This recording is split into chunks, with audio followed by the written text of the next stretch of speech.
Yeah, welcome everyone to this first joint webinar between Siemens and Singapore Poly. My name is Jugi from SP, and it's my pleasure to be the moderator for this webinar. And in this webinar, we hope to be able to share with you more on what digitalization can bring to companies. And I think this is especially important during this period. And for today's webinar, there will be two main talks and topics that will be covered. The first one will be by Mr. Toh Se Kun, who's the director of the School of EEE in SP, and he will be sharing with us how digitalization, especially in the form of AIoT, can give companies and small and medium enterprises the edge.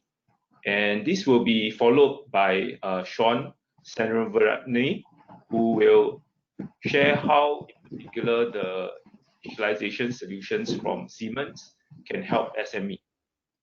And besides the two talks, we will also be happy to later on share on some of the government fundings that are available, because we know that and understand that sometimes it's quite a challenge to navigate through many of these fundings, and we hope that this can be a platform for us to share some of these fundings so that companies can use this to do the transformation in terms of the enterprise as well as the workforce.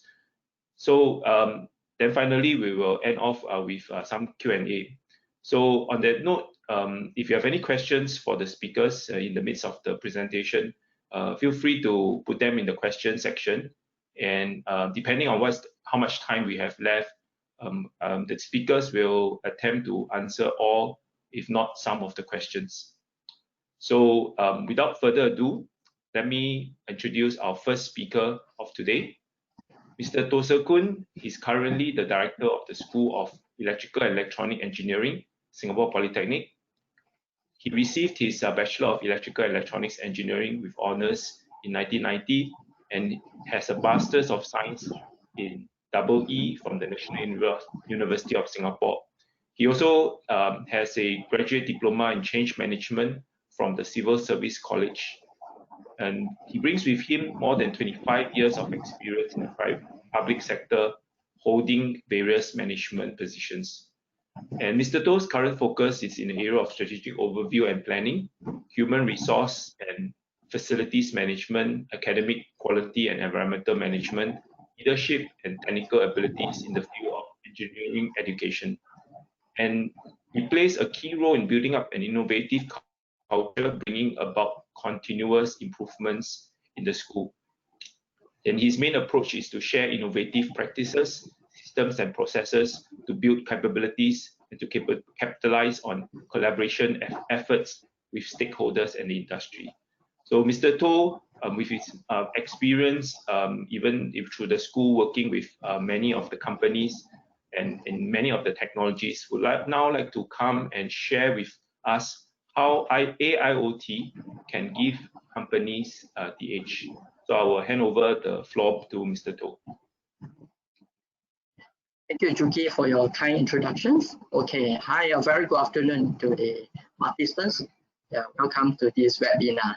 All right, today it's my pleasure to share with you these short discussions. All right, it's on the digitalizations of SMB. All right.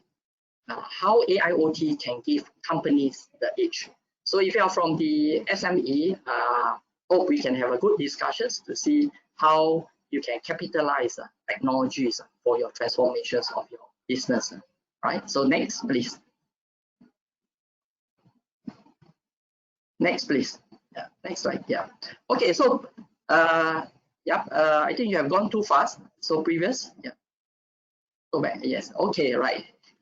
There's some time delay. Yeah. Okay, so perhaps to begin with, let me introduce a bit of myself, of where I'm working from. So we are from the Singapore Polytechnic. So those statistics will show you that Singapore Polytechnic is the first polytechnic in Singapore and will continue to be the first polytechnic.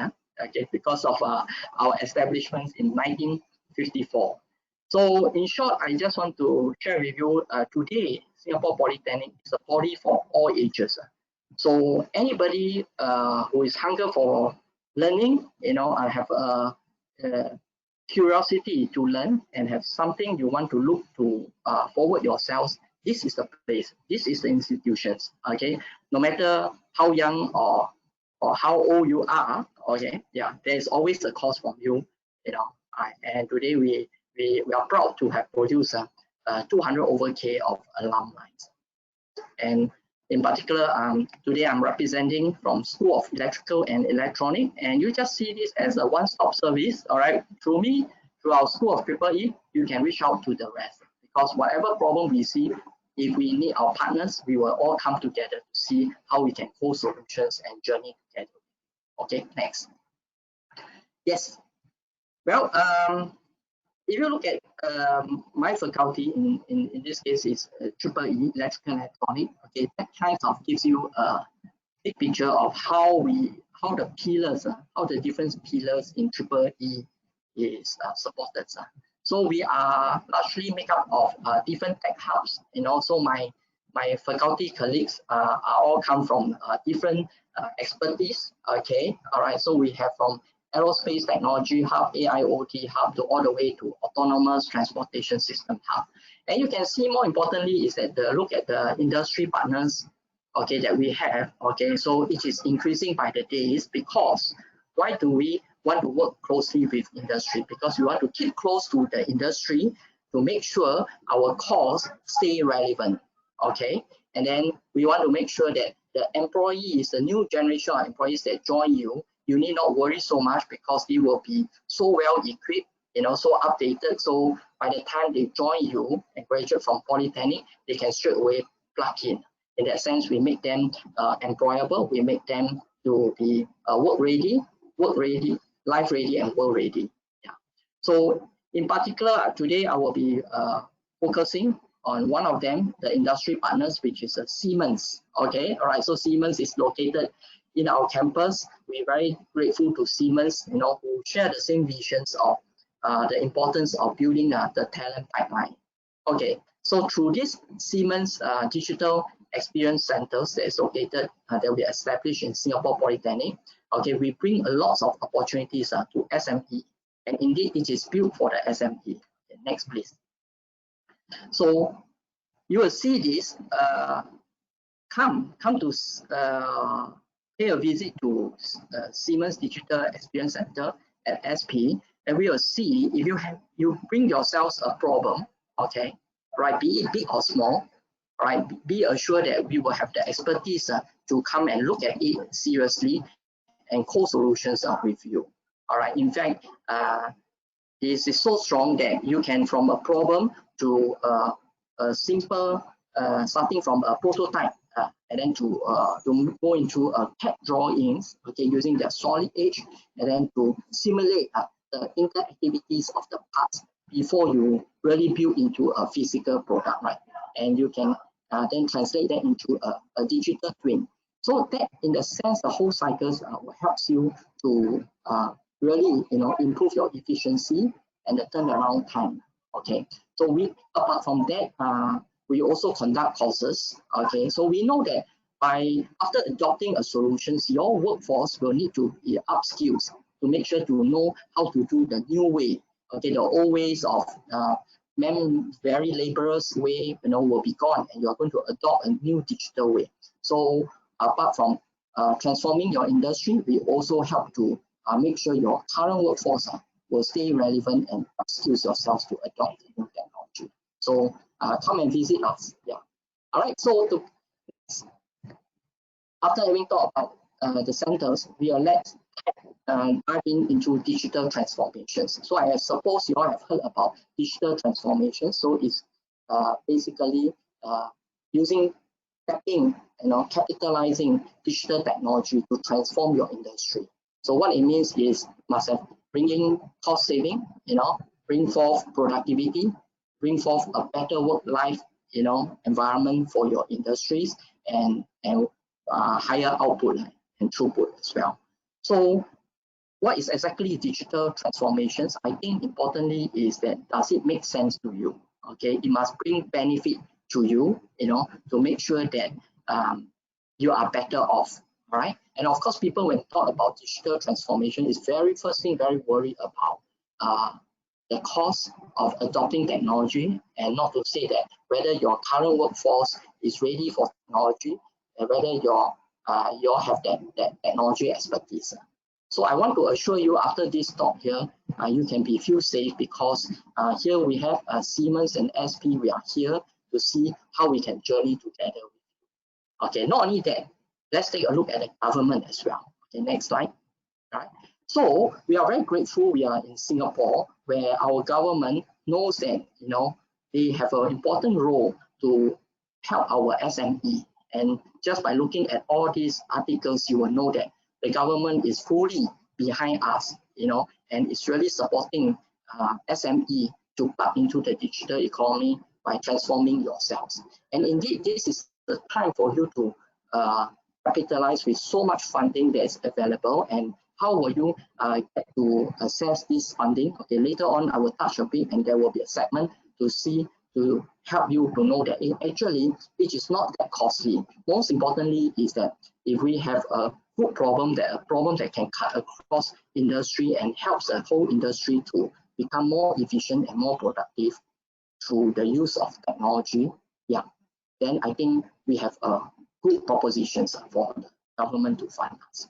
So digital technology enabling digital transformations. So let's dive in to look at it piece by piece. What are the different digital components that we have here? Okay, next. So first of all, robots. Okay, and you see robots everywhere. I want to say that it is time really. If those jobs that is very laborious and very mundane, greasy, hot, and very inconvenient, okay, all right, and they're very difficult to attract workers, okay, engineers to work in, then I think you should consider making use of robots, because today robots is so autonomous. You can even control it remotely, all right, and robots can replace a human to carry out all those jobs that are not attractive, and also those jobs that we cannot beat robots, But will it displace jobs? No, I want to assure you. But instead, your workers, your colleagues will continue to work in a more comfortable environment, because today they will not be doing all those work, but leave it to the robot. But instead, you controlling the robot, you manage the robots. Okay, so of course that brings forth upskilling of the skills. Okay, and of course, what is the motivation? It will be higher pay, higher salary, right? And then because the company is able to produce more and make more money, so that's how you see all this become logical and make sense. Okay, next. So is robot so frightening or whatever? Actually not. If you look at it, if your company is still not in, you can see what is that. Robots are already underwater. Desert like this, which is hot and humid and it's dangerous, is all replaced by robot. And robot today at the bottom picture is already invading your home. It's helping our wives, right, to our mother, to no more doing required to do the mopping or cleaning. It is now replaced by robots, right? Yeah, and people as busy like us will find time, at least very little time to do our household work. And so robots are there, and then also the UAV you see and the industrial robots that is invading into the manufacturing industries. Yeah, so I think it's time for us to get closer to robots, and then let robots to see how he can help us to become more productive. So that is a key message for us to remember. Next. Okay, now robots itself is good, but now is one step. We are now talking about machine visions and video analytics. Let me just talk about machine vision first. So it's about able to identify the objects. Okay, and right. So for example, is it a car? Is it a person? How accurate can we identify that? Right. So that is the challenge. Okay, and that is also the opportunity. And today, machine visions is become so pervasive as well. All right. All right. Let me show you even more examples. Next slide. Right. Okay. these machines that we most fearful of, right? Every time when we drive, we have to pay respect and salute to this machine, because this machine will catch you, right, when we're over speeding. So this machine has already this built in, these speed sensors, and able to detect when you exceed a speed, and then it will able to take a picture, okay, and then thereafter the someone will reach you, and all this process is all automated. All right, okay, and so this is how machine vision has come in. All right, so of course machine vision also comes into the manufacturing, where they are able to detect faulty parts and so forth. Right. Okay. Next. Yes. Now, apart from machine learning, it's now even going to one step higher. Okay, right? We are able to analyze and understand some behavior. For example, a person crossing the fence. Okay, so the whole machine vision systems is able to train itself and able to detect human behavior. Okay, such as also the driverless vehicles. Where there are so many thousands of sensors inside this vehicle. The vehicle need to be so smart to see whether is it a man crossing, or is it a train, or is it a pole, or so forth, or so many scenarios. So video analytics becomes very important, because we were able to analyze from the video and make insights out of it. And this is coming, and as well as even retailing, where you can see the more the traffic flow and whatever, you will be able to make a lot of understanding of the business, where which part of the mall is the most busy, and then strategic business decisions can be made and be followed through, so forth. Now we then talk about Internet of Things, right?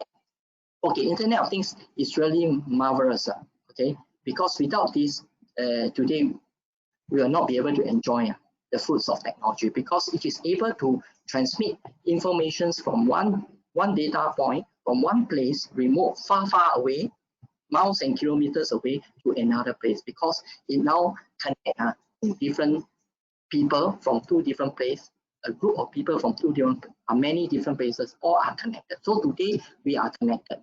All right, 50 odd people, participants, we are here, we are now all connected through this, and you see my video and you hear my voice, and that is Internet of Things, right? Yeah. Okay, next slide. Okay, in fact, this Internet of Things, you look at it, it is here to stay. All right, it is growing up. Okay, and so today, if any of the companies is still thinking twice of coming on board, okay, I like to urge you is not to delay further, because this is the way to go. This is the way how you can make money for your own company if you ride on this wave.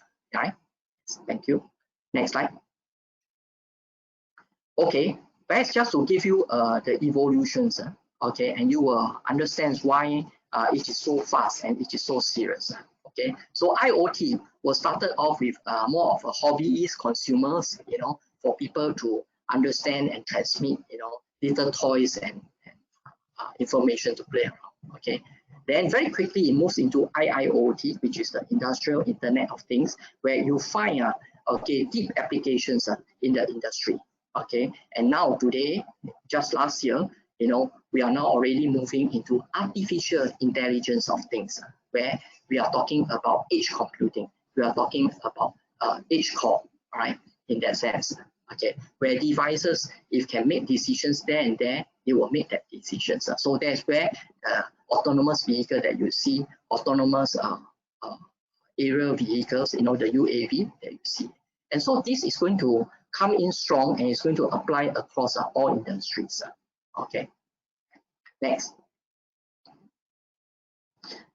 Yeah, just as we thought, okay, if you don't believe, you are already having a smart TV, okay, right, UHD, 4K and whatever, where you bring your movies, YouTube, all into here. So today you attend webinar, seminar, or whatever, you are already doing this in your smart TV.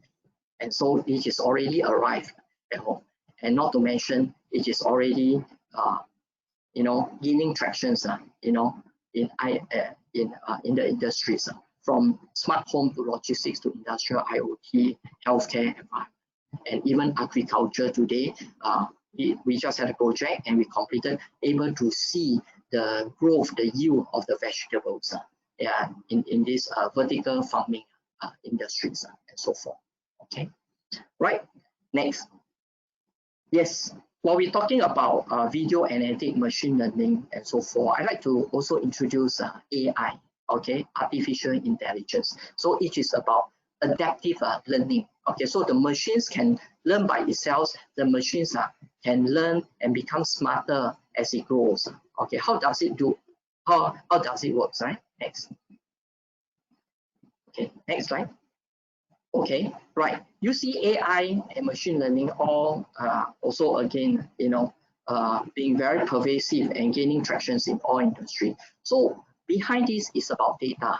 Okay, right. So today data, people say data is oil, right? Of course, oil today price has dropped down. Or today AI is gold even, right? Yeah. So data and AI are coupled very closely together. Because of data and because of data keep streaming in as the machines detect and collect data from the consumers, it becomes richer and richer. And from the data, it gains insights, and the informations. Okay, where the informations brings forth business intelligence, and the business intelligence then leapfrog you to have the business wisdom. Okay, and so now data becomes very important, and then behind this there is this data analytics. Okay, where there are models being trained. All right, so the models will tune itself, as scenarios comes in, as new situation comes in, is able to adapt to new situation and able to identify more unknown and uncertainties and becomes more predictive for us, and so that we can make forward decisions based on this. Right, so this is already happening, right? Yeah. So for example, the car there, okay, what I say is that there's lots of sensors, and the sensors and devices all have to be connected and exchange information. But the scenario, the traffic conditions in front of the car will be changing, every day from different hours to time to time. And how does the car becomes adaptive at different seasons of the day and of the week and of the year, even and at different places, right? So that is all about AI. Okay, right. Ken, I think I speak enough of that. All right. Now, I like to talk about 5G. Okay, I think you heard a lot of 5G. Okay, so today we are 4G. Very soon, I think I will see the country will be connected, all wire up 5G. Probably let's give ourselves another 5-6 years based on the 4G experience that we have, right. So with that happening, what is exactly 5G? So perhaps I take from the personal perspective. All right, okay, so we all like to download videos, right? So let's take a look the next slide, so that will help us to put the 5G in perspective. Okay, so 5G, here it goes. So to download a movie, from a 2 hours movie from 4G to 5G, you are now improving about 20 times, 30 seconds to 1.5 seconds. And so that is the push for 5G. And also, many of them heard about low latency, about the moment you collected the data and how long it takes to respond it, and that's a very low latency for 5G compared to 4G. Okay, so this is the wave, the next wave to come. Okay, right. And I was saying that 5G is so important because, like what I mentioned, the vehicles, okay, as one example, or your industries, your manufacturing lines and whatever, where there are huge volumes of data to be transmitted and shared, okay. And then for the AI machines, to process and whatever, first of all, the data must be able to arrive there fast enough, and huge volume to arrive at the AI systems fast enough, right? Yeah. So especially where edge core capability has a limitation, where decisions can only be made so much at that device itself, then you will need to have the bulk data to be transmitted back to the server, at the back end, all right, to process it, to train, and to transmit. Yeah, okay. So that will helps to to process it faster. So 5G is a way to help us to enable this. Okay, next slide. Okay, so that brings you to the Industry 4.0. Okay, so you heard about it. So really Industry 4.0 is possible because of the robots, because of high-end Internet of Things, AI of Things, you know, and big data. Okay, and it is about the concept of cyber physical systems where we can manage the flow of the manufacturing, you know, plant, you know, remotely. And that brings forth productivity, flexibility, quality, and speed. And where you already know your parts, when will it be run out, you will know your machines, your parts that need to be replaced because you are able to have the characteristics of the system, so you are able to have a foresight to see how soon it will wear off and replace on time before it breaks down and so forth. So that is what I mean by the Industry 4.0. Okay, right. Okay, next. Okay, so in a nutshell, I want to summarize. This is AIoT. All right. So I have touched on a couple of things. So later on, you will hear from the next speaker talking a lot on the digital twin. Okay, and it is all about the integrations of all these technologies. In particular, maybe I will just touch on is the cyber security. While we are talking about this, we need to keep our systems safe, right? So cyber security is important. Okay, and it's part of the key equations. All right. So that's how. And today we are also even talking about OT. Okay, talking about keeping our key infrastructure like telecom, power stations, water systems are safe, right? Because these are all important assets of the nations that keep the country economy going. Right? Okay, yes, next slide. So yeah, so in a quick way, if you are in a SME, let's see in the smaller scales, this becomes very familiar to you. Okay, and this is how each individual components, okay, are plugged into the manufacturing floor. Okay, all right, and how each of them are all connected together and seamlessly. So if you are thinking of this, you know, all right, you can start small sets, begins one part of it, and then let's see how we can work together. And then Siemens is here together with SP. Let's see how we can co-solution and manage together. Right. Now, next. Okay, so yeah, I have mentioned quite a bit on SP can journey with you from project collaborations to even our interns. Our interns who are in the year 3 will be placed out to companies like you. So please give them a chance. And in fact, I want to assure you, they are pretty good. Okay, all right, and we have groomed them, you know, educate them and give them the necessary training to prepare them for the internships. So they were there to do the solutioning internships. You know, we call it solutioning internship because they were there to really solve the problems for you, apart from working as an employee with you. Okay, and then we also work with many companies that you can see partnering them, and we are their training partners in that sense. Okay, and we run courses for you. So if there are customized needs, we are very agile and we are able to come out, you know, courses to meet your needs. Okay, and likewise for projects, collaborations. Okay, next. Yeah, so in the next slide. Okay, so later on you will hear a bit. I just want to assure you what I share with you all these.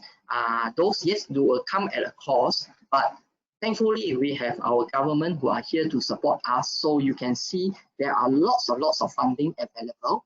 Okay, and we'll share with you a little bit more. I want to share with you from adoption of solutioning, okay, to your staff training. You know, large part of it we can find funding for you, you know, and so really like to encourage you to tap on these resources, okay, and transform your industry.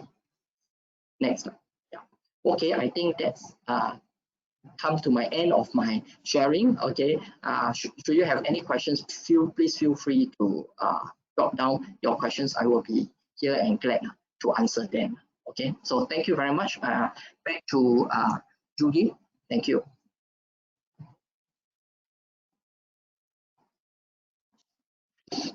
All right. Thank you, Mr. To, for the enlightening sharing on these different technologies that's currently transforming the industry. And I think for those of us who feel that this is just a teaser and you want to know more, I'm also happy to say that in SP we do have a lot of courses that we have that really you can dive deep into many of these technologies that Mr. To has mentioned. And later on, we'll also be sharing with you that many of these courses are also funded by the government, so that to help the enterprise and the workers upskill and transform. All right, so now I'd like to introduce our next speaker, Sean from Siemens. And let me just give a quick introduction of him. Sean is based in Singapore, and he's currently the Regional Technical Manager for the mainstream engineering portfolio of Siemens Industry Software in Southeast Asia. With over 20 years of experience in mechanical engineering and CAD industries, he has been involved in mechanical design, simulation, as well as project management.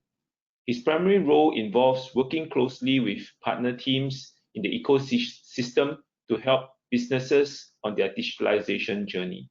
So I'd like to get Sean to share with us some of the solutions that Siemens have to help SMBs digitalize their operations. Sean, over to you. Thanks, Dr. Lim. Thanks for the nice introduction. So good afternoon to everybody. So as you can see, my presentation is about how digitalization helps small and medium businesses turn challenges into opportunities. And just to start off, maybe I'd like to start with a quick poll. I know there's a lot of you out there in your industries facing different challenges. So I just curious to find out. So currently, what are your greatest challenges? So you can see the poll questions over here. There are 5 of them, 5 choices, but I'd like you to pick the top 3 which you feel are the greatest challenges facing your business. Is it reducing time to market? Is it global competition? Is it meeting regulations? Is it cost pressures or cross-functional collaboration? I think the poll should be coming out right now. So to the organizers, do we have the results of the poll?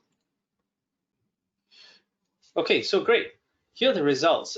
We see that reducing time to market is, along with cost pressures, the biggest challenges, and then global competition coming up after that. I mean, look, these are all well known to everyone, and I just wanted to get a pulse of where you stood, because these are actually very well known as some of the top challenges for small and medium businesses. But rather than quote you a study, what I wanted to get to was your feel of that. So these definitely need to be addressed, right? Cost pressures, time to market, competition. Okay, so here's something. How can these 2 help your business? You might be thinking, okay, that's a little bit strange.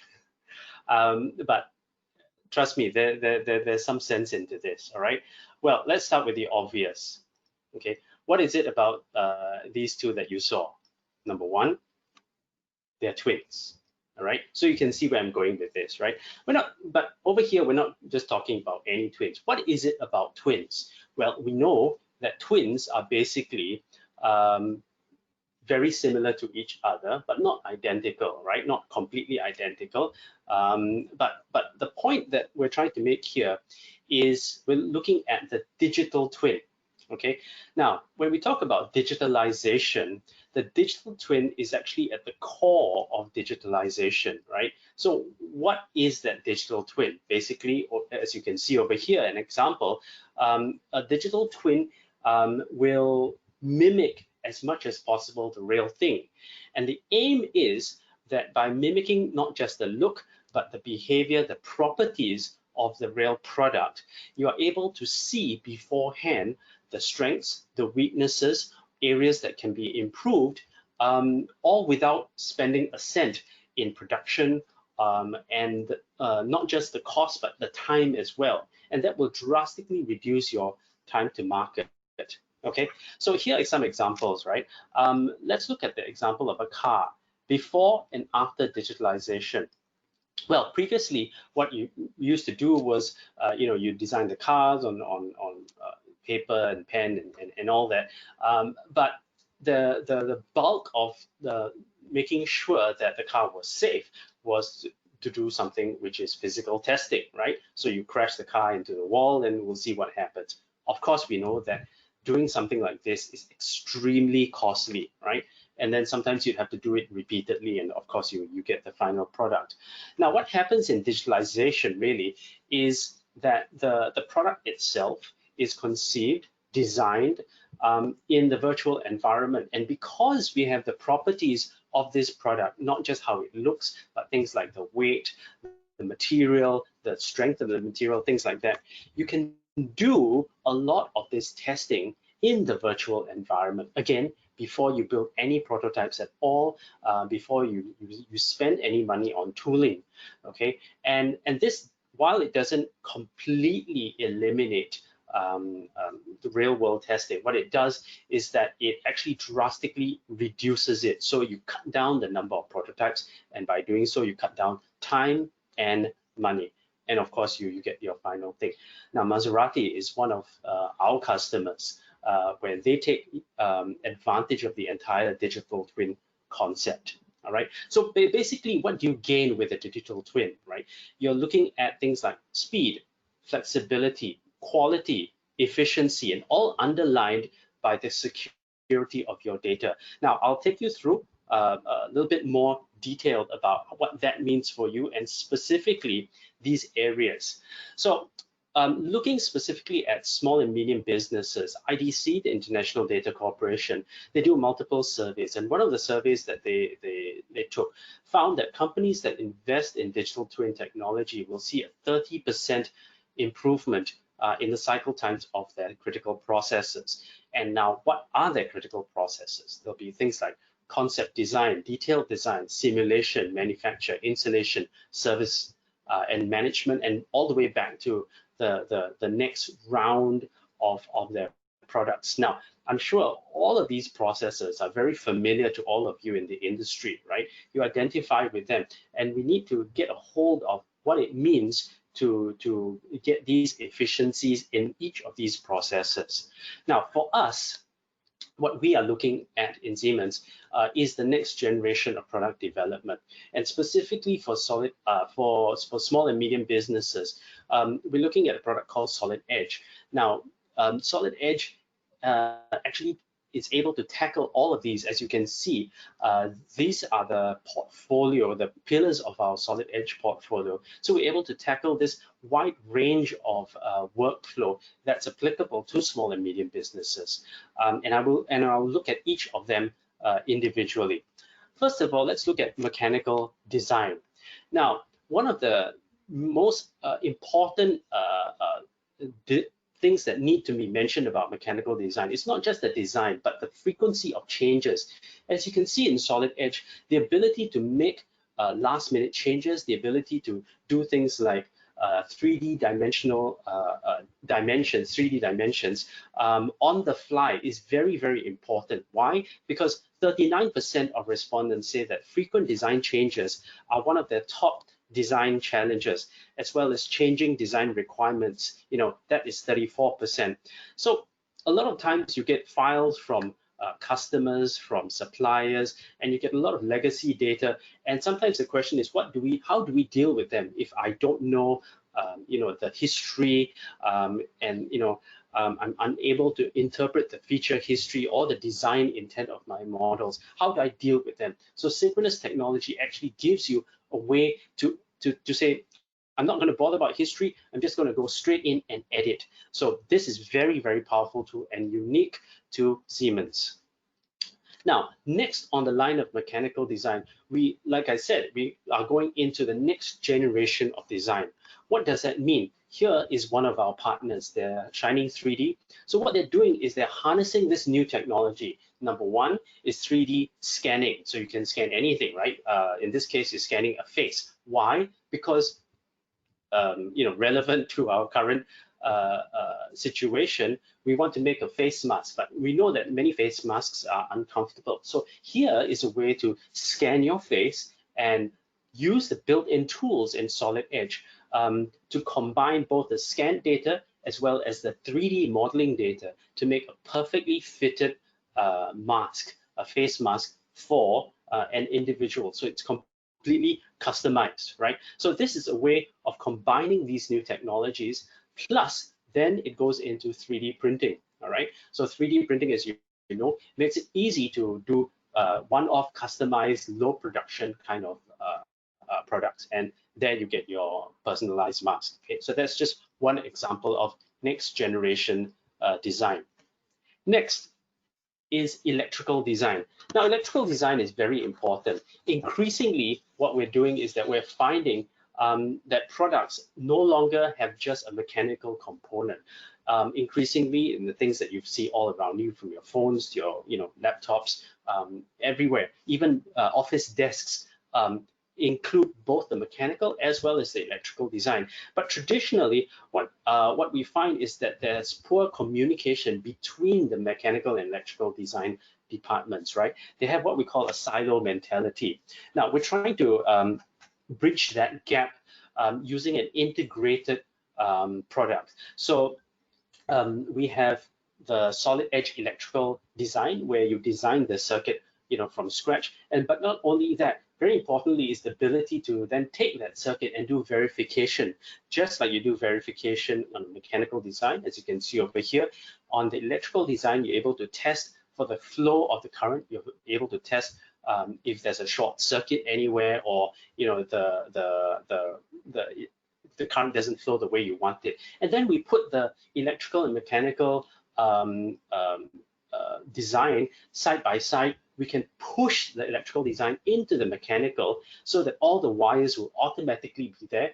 On the mechanical side, what is important is to route the wires to see exactly how long they will be in the end, and we can push that information back. So there's bidirectional associativity, which is very, very important to the communication and collaborative aspect. And in the end, what you get is a form board, which is basically like a bill of materials of your electrical design, where you look at all the component tables, each component, what are the wires that go into it, plus the wiring table, which shows you all the wires and which components each wire connects to, which is very important. All right. Next is simulation. Now, simulation, as we know, is very important to the conceptual design workflow of any product, right? Why? Because you can increase quality, you can reduce the number of prototypes, you can improve the reliability of your parts, reduce costs, shorten development time. So here's a crane, and what we want to do is we want to basically look at the crane and which areas are under the most stress and which are not. So we see from the back here, these two pillars here are green, which means that they're under very little stress. So what can we do? We can actually reduce the cost by specifying smaller beams. And as you can see, the stress goes up, but still within an acceptable level. So what are we doing over here? What we're doing is we're reducing the cost and still keeping the strength. There's also flow simulation. So over here, we have a water tank. So the water tank, is undergoing sloshing. So by putting baffles in, we're able to see how we can reduce the sloshing in the water tank very, very easily. Next is manufacturing. As you know, manufacturing comes in many forms. That's a traditional subtractive manufacturing, but increasingly there's additive manufacturing. Over here, we see a part that we can actually send directly into 3D printing from Solid Edge with just a click of a button, right? So we click the button, it goes and sends the data into Solid Edge. Now, increasingly, 3D printing is becoming more and more popular. Why? Because well, 3D printers are very easy to use. They're not like CNC machines. They're getting also smaller and cheaper. Now, what if you don't have a 3D printer? Well, we have an order online button where you can actually click on this button. You send your part to our online vendors. So just like maybe Amazon, it gives you a list of vendors, a list of materials and processes, and then from there you just choose the one that you want, and then you say, okay, I'll pay with my credit card, and within a certain number of days you get it. Just like we've all been doing these past few months, shopping online. So it's just as simple as that. Now, another important part of the design process is technical publications. Technical publications are actually a very important part. And whenever we produce a product, there needs to be some documentation to show how does the part come together, how is it assembled, maintenance, things like that. So here's an example of a sewing machine. As you can see, we just push this directly from Solid Edge into technical publications. We can put in a set of instructions where we can say, okay, if you want to replace the motor, first you have to remove the cover, and you're able to actually put in some warning signs. You're actually able to show an animation of how all this is done, so that people who are disassembling your product will know which to do first of all. And there's also an interactive bill of materials. And interactive means that you not only see the product in a particular view, but if you're not sure, if you want to interrogate it further, you can always rotate it, you can always zoom in, zoom out. So this is our final product. It can be sent out as 3D PDF or HTML5, which are read by just about every computer out there, all right? So this allows you to collaborate very well with anyone around you. And speaking of collaboration, there's also another part, which is data management. All of what we have talked about actually produces lots and lots of data. Now, everyone understands that data management is very important, right?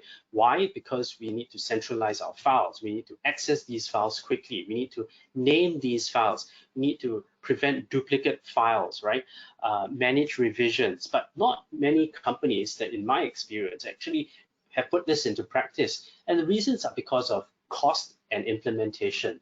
So in Solid Edge, what we've done is we've tried to take that away, where we've made it free and we've made it very easy to implement. So over here, what we're doing is we're looking at some parts and we're interrogating the file and saying, tell me which of these 200, 300 components is there an updated view or updated part, and it will show you directly. So if you want to make a change, you can always make a revision, okay?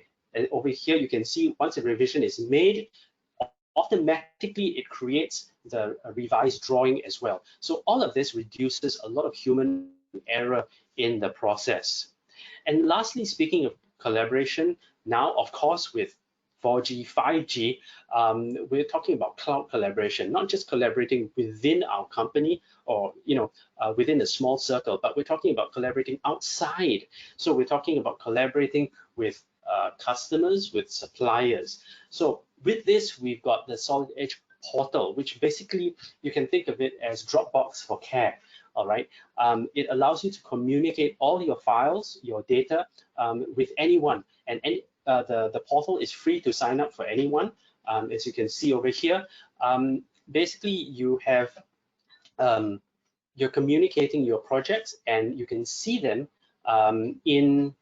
on a screen with any mobile, plus the ability to use augmented reality, AR, where you can take these models and you can put them in your workshop on the desk to see how they will fit in real life, and do even a walkthrough, as you can see over here. So all this is extremely powerful.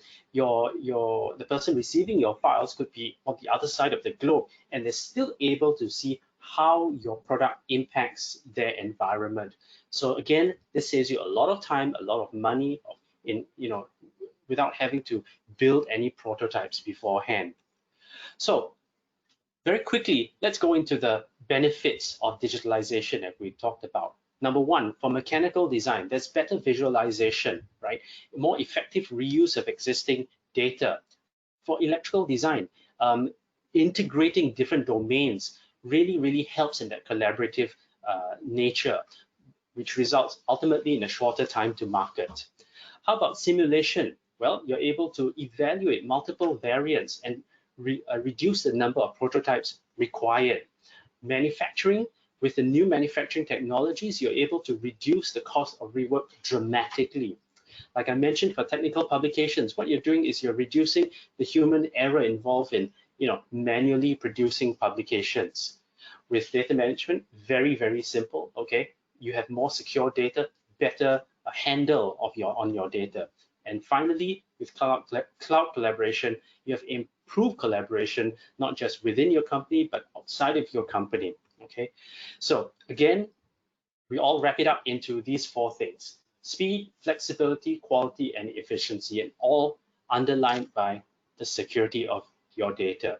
So a quick case study, as you might have seen in some of our pictures and videos, is one of our customers, WashTech. They're a Mexican company. They do industrial washing machines. And their challenge was that they had wiring and mechanical design done in silo, right, resulting in a high cost. And also their testing, a lot of it was done with physical testing, which was very costly, right?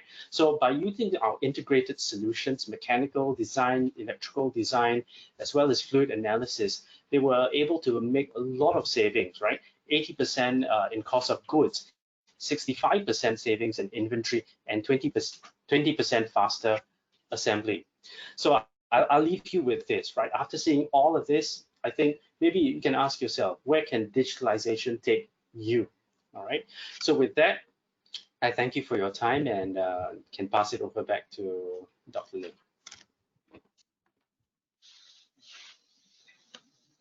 All right, thank you, Sean. Yeah, I think I'm sure all of us have seen the many things that this solid edge can do. And just to let you know that in SP, we have this SP Siemens Digital Experience Center that just now Mr. To had mentioned. And definitely this is the place where the action is. Yeah, we hope that as companies see the value of what solid edge can bring to digitalize the entire manufacturing process, do talk to Siemens, talk to us.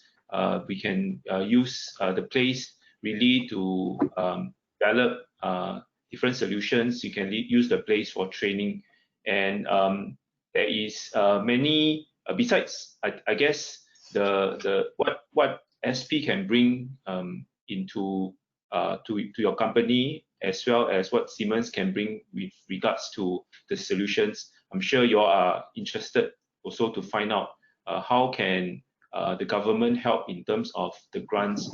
And in fact, there are a lot of opportunities and a lot of funding that the government have come in.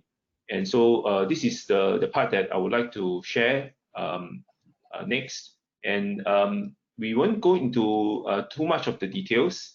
Okay, but what we want to do is to give a very broad overview of what the kind of funding that is available.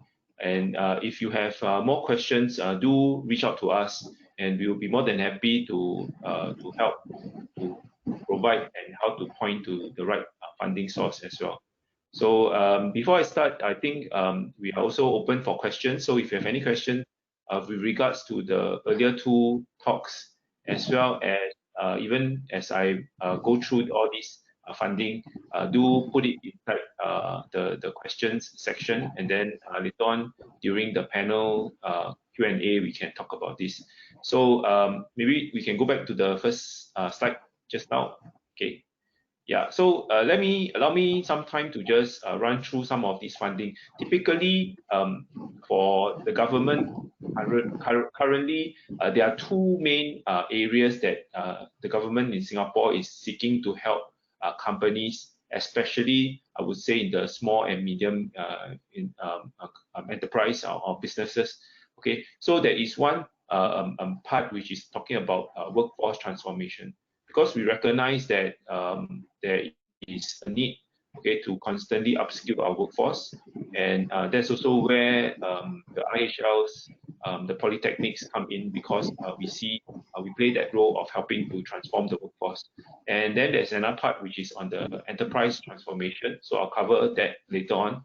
But in terms of workforce transformation, the type of funding that has been available for us or for companies comes in different form. Okay, so the first one that if you can see on the leftmost, that is with regards to cost fee. Cost fee funding, in the sense that if any individuals or companies who send their workers to attend training, many of the courses, especially those offered by like SP and the other Institute of Higher Learning, they are actually funded by SSG. So SSG has funding that will allow you to tap on, and that funding is actually very, very generous, in the sense that if you're talking about, if you're as an SMEs, and if it's a Singapore citizen age above 40, so it's either you are sponsored by an SME or you are a Singapore citizen age above 40, you actually can get up to 90% of the cost fee subsidy from the government, from SSG. And if you are a non-SME, or if you are or for those who are Singaporeans and PRs who are aged 40 and below, okay, not to worry. Okay, the funding is also still very generous. It's at 70% of the cost fee. Okay, so that's one area to be tapped, and this the funding is upon sign up. Okay, when you sign up, you're actually already paying the subsidized fees, and it's not like you have to claim back at the end of the day. Okay, so that's one part in terms of cost fee, and like I mentioned just now, we do have a suite of different courses related to digitalization in the area of IoT, data analytics, AI, machine learning, even in fact a course on digitalization and product design using Solid Edge as the software. We are offering it now, SP together with Siemens working together, and that course itself, you'll be happy to know that it is also funded under this scheme. Okay, so that's the first part, the cost fee funding.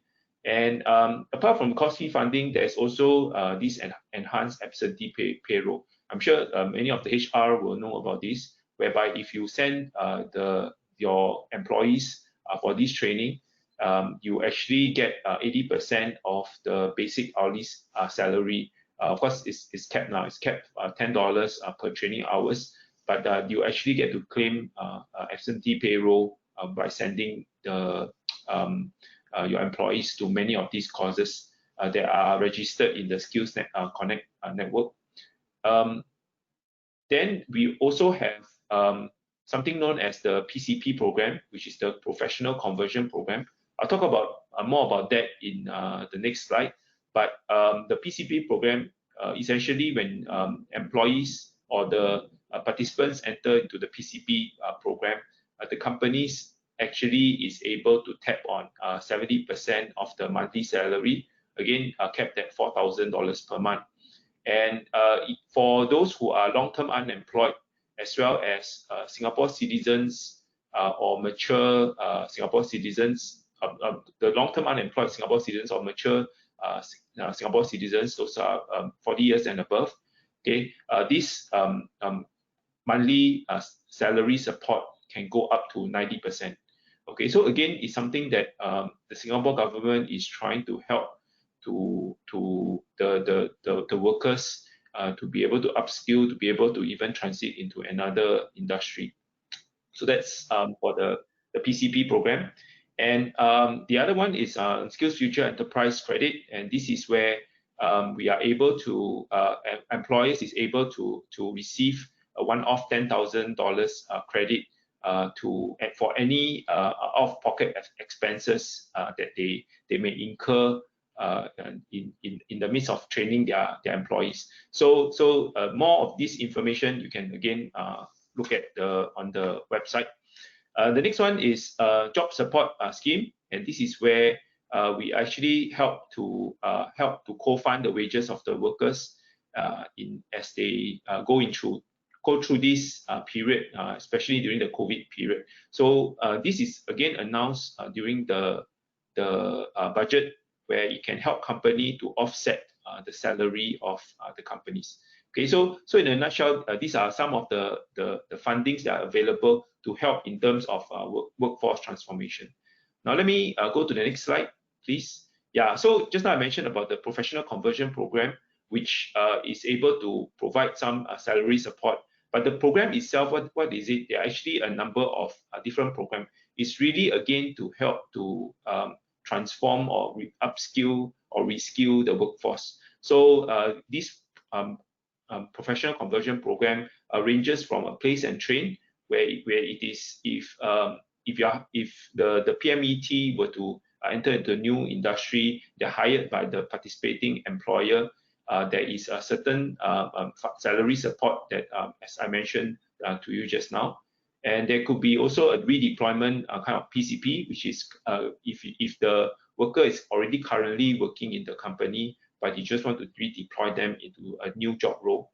The next one is the third role, if you can see, is in the job redesign or reskilling. And this where the PMET is impacted by business transformation, okay, or technology disruptions, or they may need to learn a new skill, for example, in terms of using solid edge, and you want to help them to learn all these skills. Again, there is a certain type of program that they can undergo the training, and then through undergoing this training and continue working in the company to an on-job training, they will also get this salary support.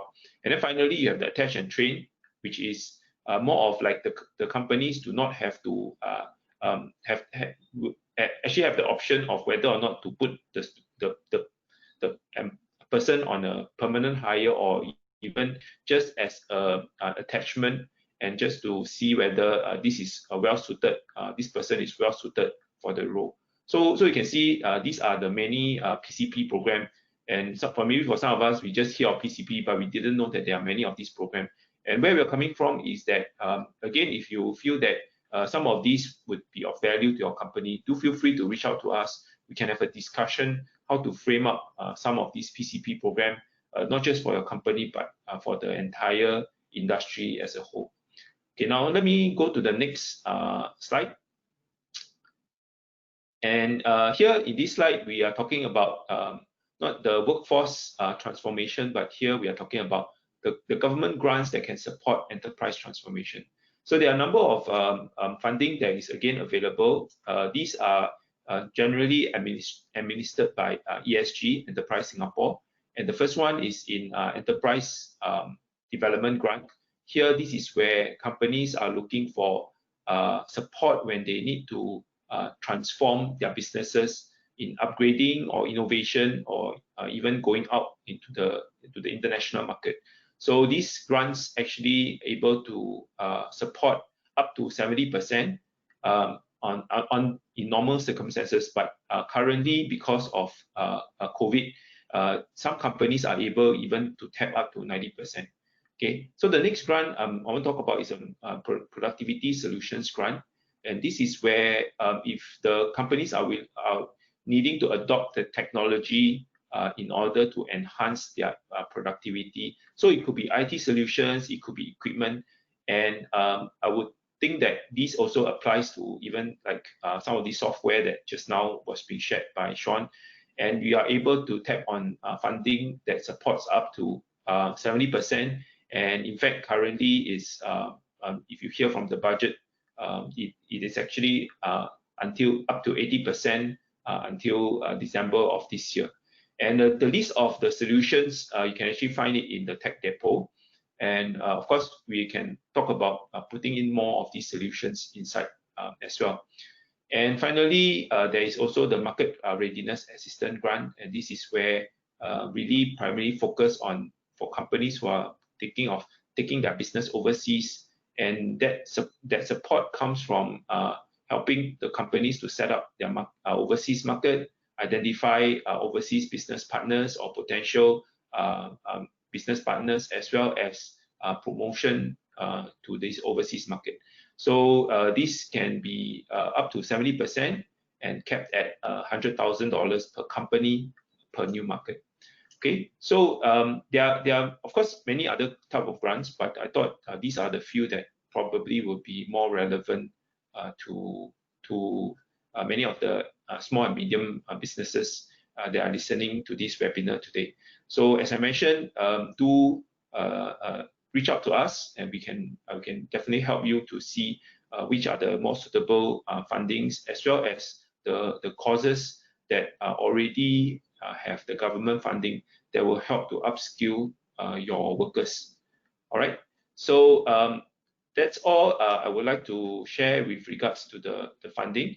And now maybe we would use this the remaining time to have a discussion, as well as to answer some of the questions that you all may have from the talks so far. So do feel free to keep your questions coming, okay, while we look at what are some of the questions that are already here.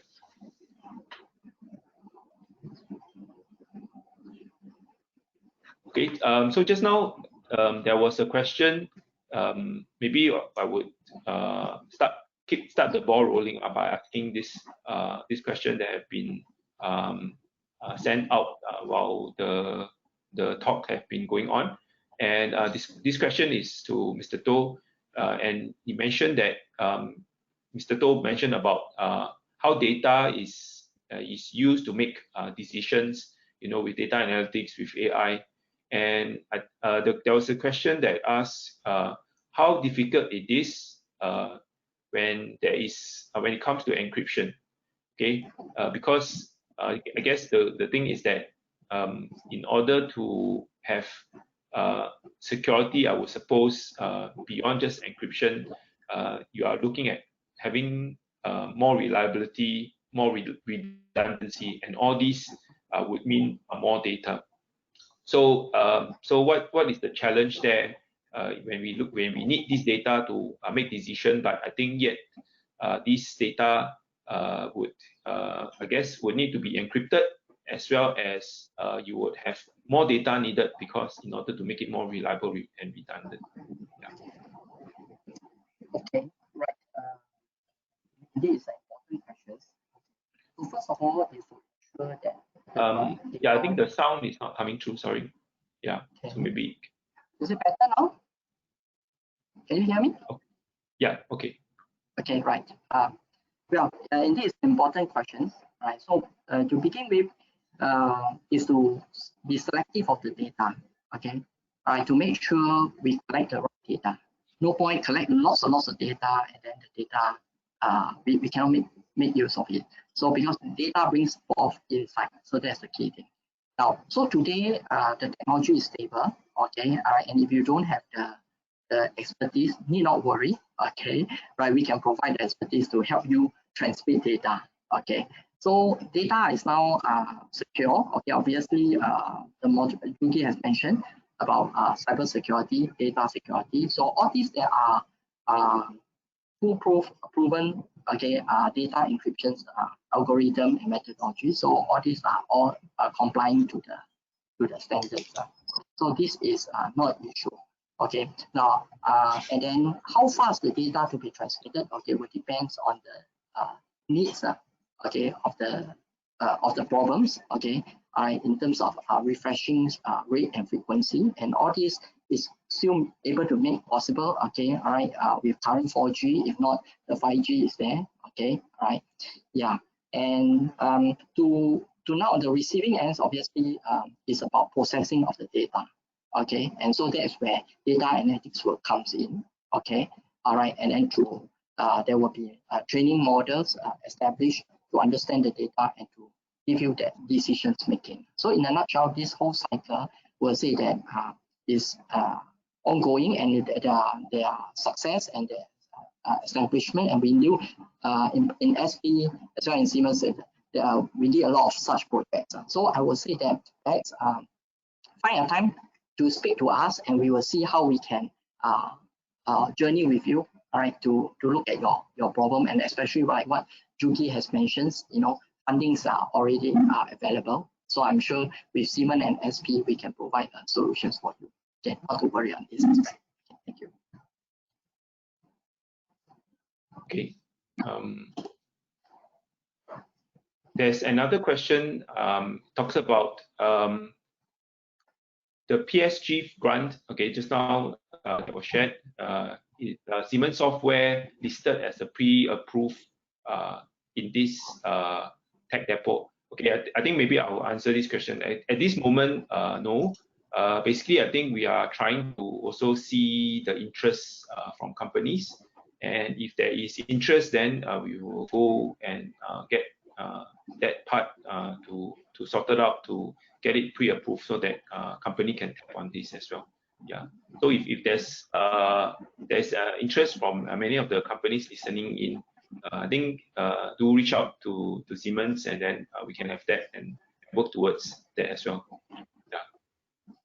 Yeah, I think Judy, to add on, I think this is very possible today. Okay, I think there's a lot of support. Okay, all right. So long as we can help the industries to grow, okay, together, I think we will come into our best. Yeah.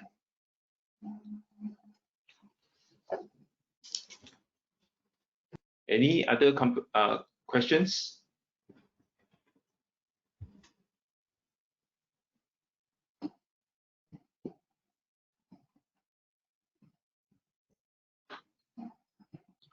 We just wait for a while more.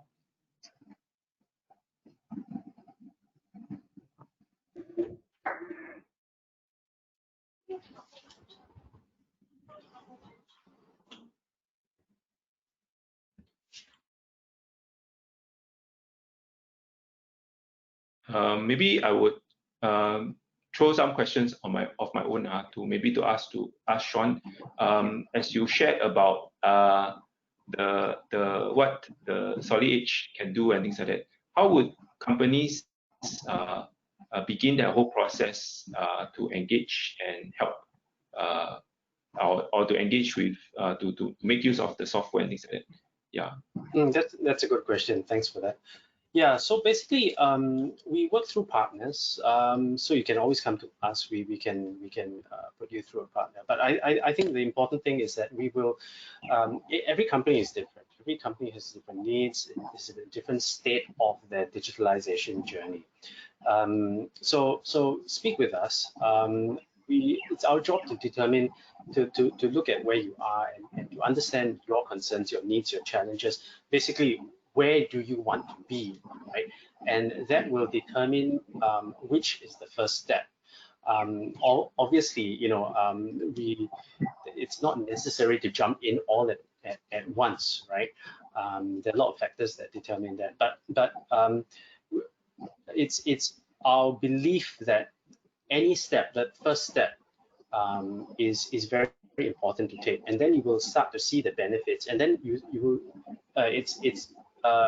it becomes more obvious where the links are. For example, if you start with mechanical CAD, right, then you can see that there are links to manufacturing. So is that manufacturing necessarily going to be the typical CNC machines, or if there are low volume products where high stress is not a concern, could you actually look into 3D printing? Could you actually look into the technologies there?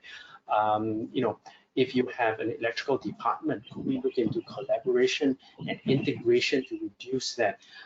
Could we be looking into things like your data management, right? So all of these things are, although in the big portfolio, we're looking at the entire workflow, each of them have individual components to them, and they don't all have to come at one big chunk. You don't have to swallow the entire thing altogether. But again, speak to us. We'll help you put together a plan that is manageable, and yet it gets you the benefits that we spoke about. Okay, thanks. Okay, there is one more question. Okay, again, I think this is more directed to Siemens. whether are there any opportunities to work on projects or R&D with IHLs. I suppose this is more, perhaps more related to this, the software, industry software side of things. John, do you have any inputs on that, on projects? And well, we don't work. We have some connections with some of the industries through different bodies, like obviously Singapore Poly with the Digital Experience Center, but also with ARTC, right, where we are one of the founding partners. So in the case of working on like research and stuff like that, we can look into these bodies and how obviously the specific nature of these projects or the research, you know, talk to us. We'll find a way. Yeah, I'm sure we are always open to share, to discuss and things like that, especially if a company comes in with some needs that we can address together and come up with something that can help not just the company but the whole industry as a whole. Yeah. Okay. Any more questions from the participants, attendees?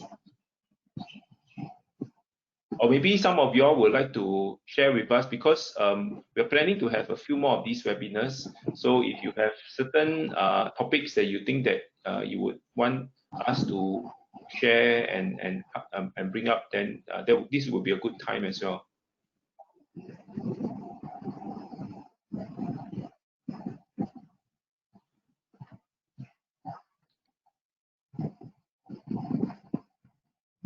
Okay. If there is no more questions, then let me see. There will be a survey that of this webinar. Then please would want to get us to fill up this post-webinar survey. It will also help us to know how do we improve the webinar for the next run as well. And thank you all for attending. I think it's a great pleasure, I think, for us to together come up as collaborating between SP and Siemens to come up with this webinar as part of our collaboration. And we hope that there will be much more of this coming in the days ahead. So once again, thank you all for everything. Thanks.